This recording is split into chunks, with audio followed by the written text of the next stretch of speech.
روزے میں خواتین مجھے دعائیں دے کر تھک جائیں گی۔ سحری اور افطار کے لیے بہترین ٹپس۔ رمضان کے دنوں میں سالن میں زیادہ سرخ مرچ ڈالنا چھوڑ دیں، اس کی جگہ ہری مرچ یا کالی مرچ کا استعمال کریں، اور سحری میں بھی زیادہ مرچ مسالے والے کھانے نہ کھائیں۔ کوشش کریں خواتین گھر میں گائے کے دودھ کی دہی بنا لیں اور سحری میں دہی کا استعمال ضرور کریں۔ پورا دن آپ کو پیاس کی شدت نہیں لگے گی۔ گھر میں دہی جمانا بہت آسان ہے، اور یاد رہے کہ دہی کو میٹھا کرنے کے لیے اس پر چینی ڈالنے کے بجائے شہد یا فروٹ یا پھر شکر یعنی پسا ہوا گڑ مکس کر دیں۔ سحری میں کبھی بھی چائے کا استعمال نہیں کرنا چاہیے، کیونکہ چائے کی تاثیر گرم ہوتی ہے جس کے باعث پیاس بہت زیادہ لگتی ہے۔ سحری میں ہمیشہ دودھ پینے کا استعمال کریں۔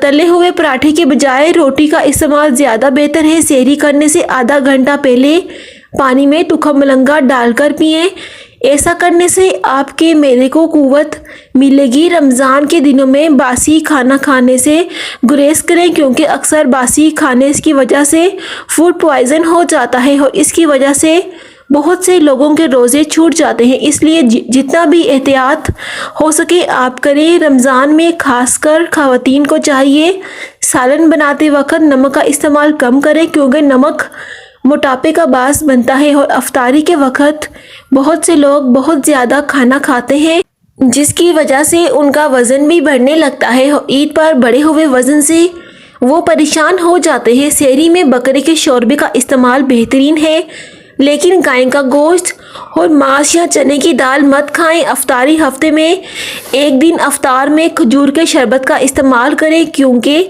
یہ بہت زیادہ صحت مند بخشش اور طاقتور ہے۔ گڑ کا شربت یا شہد اور پانی سے روزہ افطار کریں، آپ کا معدہ بہت زیادہ پرسکون محسوس کرے گا۔ پیٹ بھر کر کبھی بھی افطار نہ کریں۔ پیٹ میں ہمیشہ رات کے کھانے کے لیے ضرور جگہ بچائیں، کیونکہ زیادہ تر افطار میں تلی ہوئی اشیاء ہوتی ہیں جس کے بعد صرف وزن بڑھتا ہے۔ صحت کے حوالے سے وہ زیادہ کارآمد نہیں ہوتی۔ روزانہ اپنے گھروں میں تلی ہوئی چیزوں مت کھائیں، جیسے رول، سموسے، پکوڑے، کیونکہ یہ معدے کی خرابی کا باعث بنتی ہیں۔ 1 یا 2 دن چھوڑ کر تلی ہوئی اشیاء بنائیں۔ روزہ رکھنے کے بعد افطاری کے وقت کولڈ ڈرنکس کا استعمال مت کریں، کیونکہ یہ گردوں کی خرابی کا باعث بنتی ہیں۔ چنا چاٹ، دہی بڑے مناسب مقدار میں لے لیں، لیکن فروٹ چاٹ جتنا ہو سکے زیادہ کھائیں، کیونکہ یہ آپ کی تھکاوٹ کو دور کر کے آپ کو انرجی فراہم کرے گا۔ رات کے کھانے میں رائتہ یا دہی کا استعمال نہ کریں، کیونکہ رات کو دہی کھانا صحت کے لیے اچھا نہیں ہوتا۔ سحری میں استعمال کرنے کے لیے بہترین ہے۔